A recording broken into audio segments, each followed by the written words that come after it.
Today, I want to honor a man who quietly changed the emotional landscape of this entire world. Gary Craig, the creator and founder of EFT, Emotional Freedom Techniques, or what we affectionately call tapping, has passed. And millions of lives have been changed because he lived.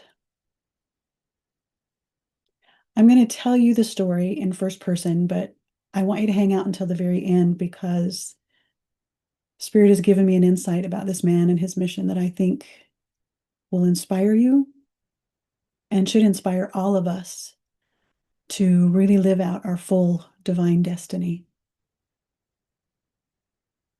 I met Gary Craig in the summer of 2004 as I was one of the 9 US EFT Founding Master practitioners who trained at that time with Ann Adams and Gary. That training wasn't just about our skills as practitioners, it was really about training us how to hold the space for our clients, for each other, for the world. And there's such a deep passion inside of Gary about us each connecting that I don't think I got it even at the time and until now as I'm looking back. As part of the training, each candidate for EFT honors was required to do a tapping session live in front of all the attendees. During one of the first breaks, we were told that we needed to select a client from a group of volunteers who had come to the event.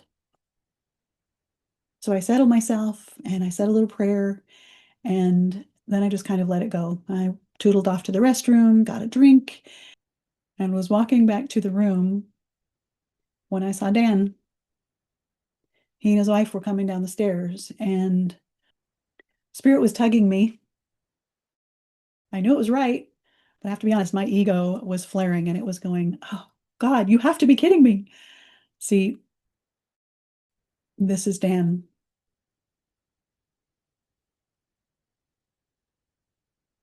It's called cervical dystonia. As you can see, his head was pulled way to one side and he could not lift it.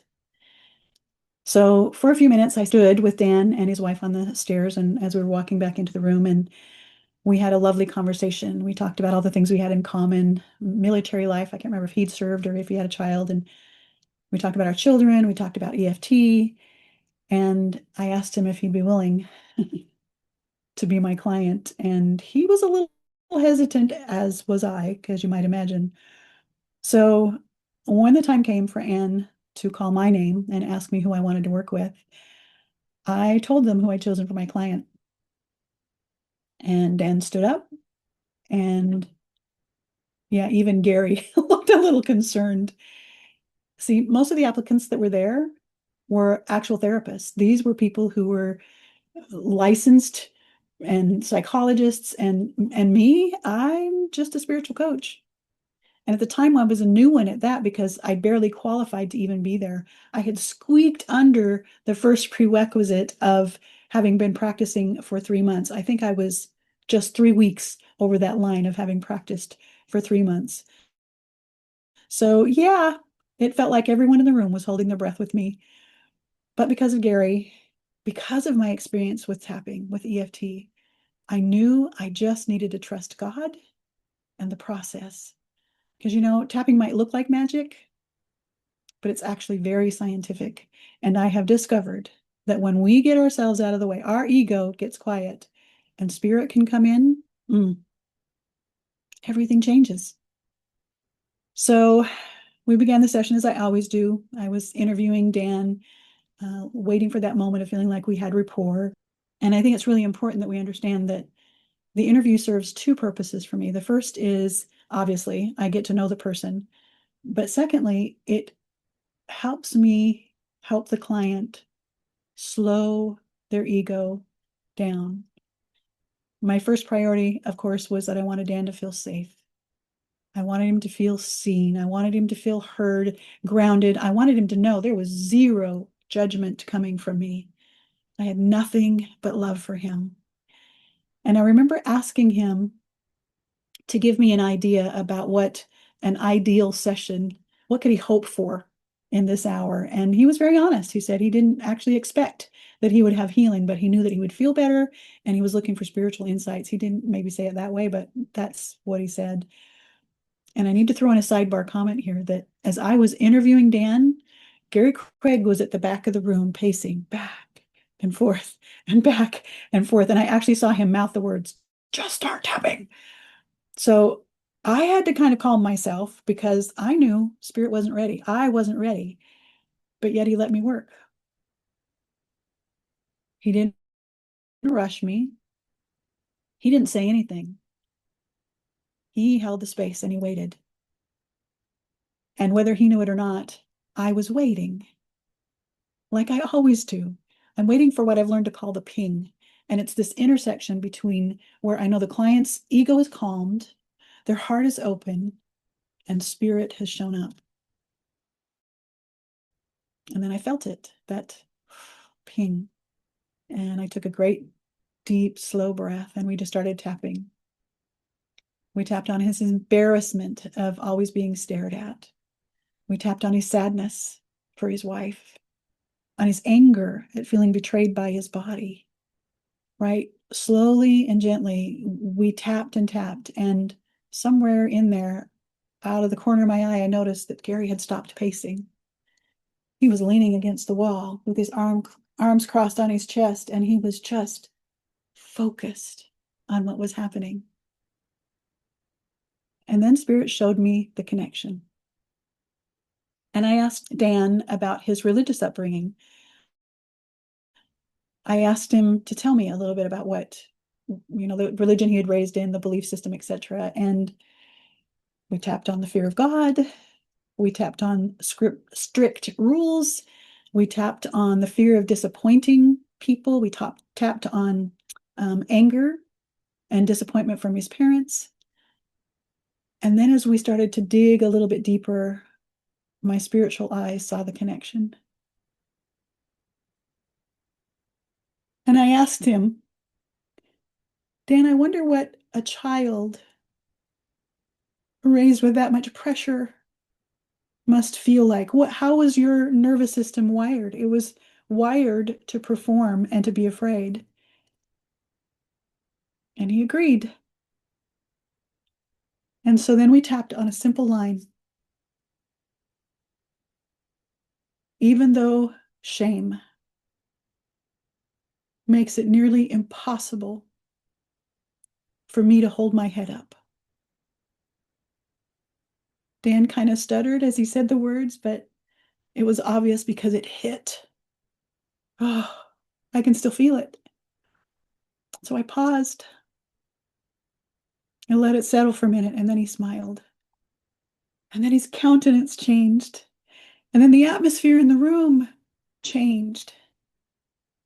We tapped a little bit more, something about encouraging him to listen to his own wisdom or trusting his heart, something, and not putting so much pressure on himself to perform for other people. I tapped with him about being bold. We tapped about being grateful we can hold our head up without apology.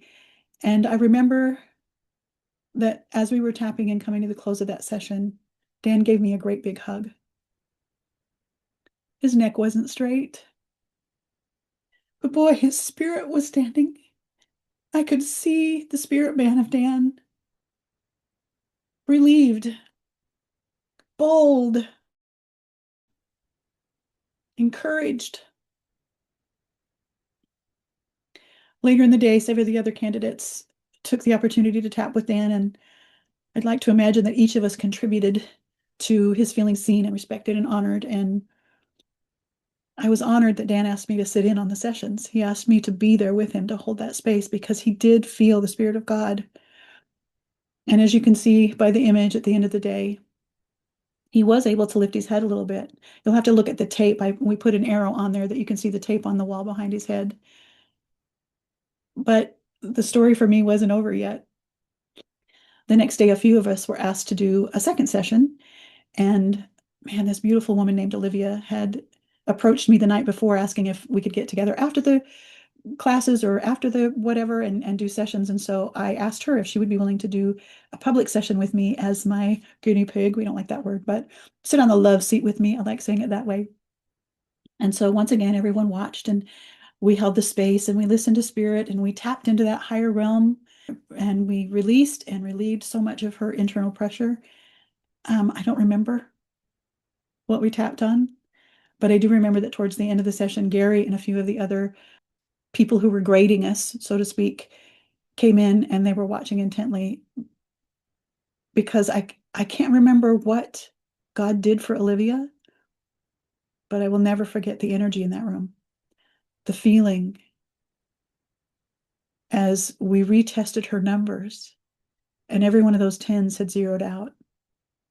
And the countenance, I'm always so amazed by the countenance. You can see the light being behind every student and client. I can, and I get to do that every day. She was peaceful and she was smiling and she had hope, just like every single client I've had the privilege of working with, all because of Gary Craig. At the end of my session with Olivia, I looked at Anne to see if she had any questions or instructions of what we should do. And she was just grinning ear to ear and just nodding. Right. I felt her approval.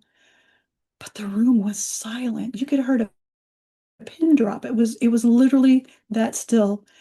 So then I looked to Gary and he was walking towards me with tears running down his cheeks.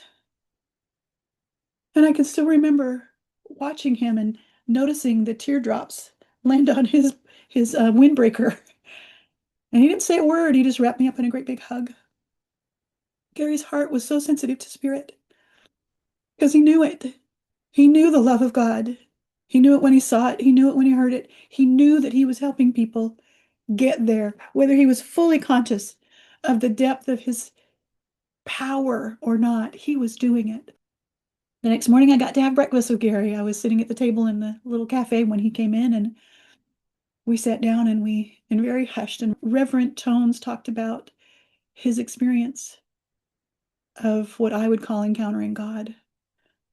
And then we talked about A Course in Miracles and how A Course in Miracles calls that a holy instant when we step out of time and space. The scriptures might call it being in the spirit. Whew. But it was a holy moment. And he had experienced it and he was hungry for it and he wanted more of it. There was no doubt. He was really on a mission to experience more of that. But I don't think Gary understood that God gave him that experience so that he could lead others to experience God's love. That every time I do a session and we transition out of ego and fear and pain and being controlled, we enter that realm, that space of timelessness. That space, that's not the right word even, that substance of heaven. It's the subatomic particles, the energy of God. Gary is helping us do that. And I felt really connected to Gary since then. I felt like we really shared a passion for the spiritual journey. And I kind of like to imagine that maybe he felt it too, even though we didn't really have any engagement or encounters much after that. I talked to him, I think, four times after that, because in 2006, when our 22-year-old son died in a car accident, Gary Craig was one of the first people to call me. Even though he was in Denver, he was in the middle of doing another EFT training or certification or whatever with some of the masters. He called me and expressed his deep, man, I felt it too.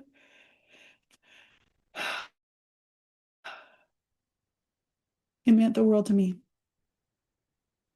that little old me could have someone like Gary Craig. First of all, that I got to cross his path, that I got to learn from him, that I got to carry on his legacy, that I get to still do it every day. See, I think the genius of Gary wasn't just EFT, it was his passion for coaching and healing and his devotion to helping people overcome this world. We call it emotional freedom. But there's mindset and there's spiritual ascension every single session I do. Because of him, millions of us now have the language and the tools and the confidence that we can look at trauma, we can look at grief, we can look at pain, and we can use it as a doorway for healing and spiritual advancement. So because of Gary, the doors he opened for us, we all get to transcend all the limitations of our humanity. So the insight that Spirit really gave me this morning is, Gary, you're there. You're home in love. You're home in that frequency, in that place with God that you so craved in the physical world. But I just want to honor you. Because Gary, I don't think you realize, I don't think I realized really the full impact of your life until this morning. That every single practitioner, every single session is ascension. When we work with clients, we transcend time and space, and we do ascend into the spiritual realm. We shift things on earth from heaven. So the miraculous healings that I've had the privilege of witnessing, the woman whose cancer went away, the shoulder that was healed literally overnight, the house that shouldn't have sold, the relationships that have been healed. Man, I've had so many encounters of Spirit doing the work as a practitioner for all of my clients. And Gary, I want you to know, I know you know this now in Spirit, that one of my clients had a face-to-face encounter with Jesus Christ because of the work that we've done with your tapping.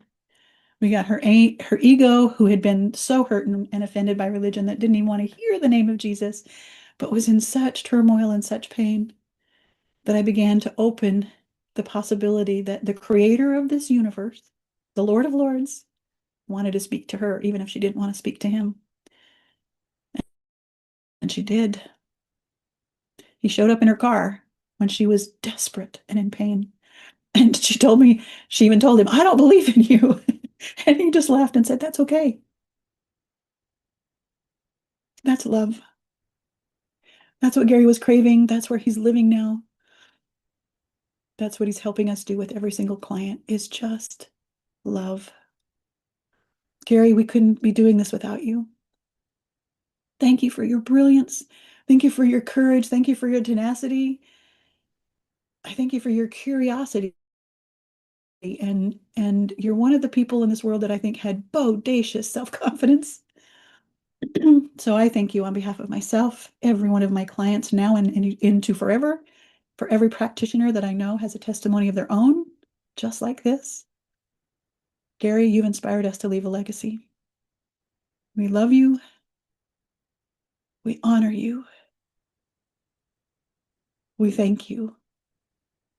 And now that you have entered the realm of pure, delicious love, may you be well rewarded for all that you've done for this entire planet. I love you. Thank you.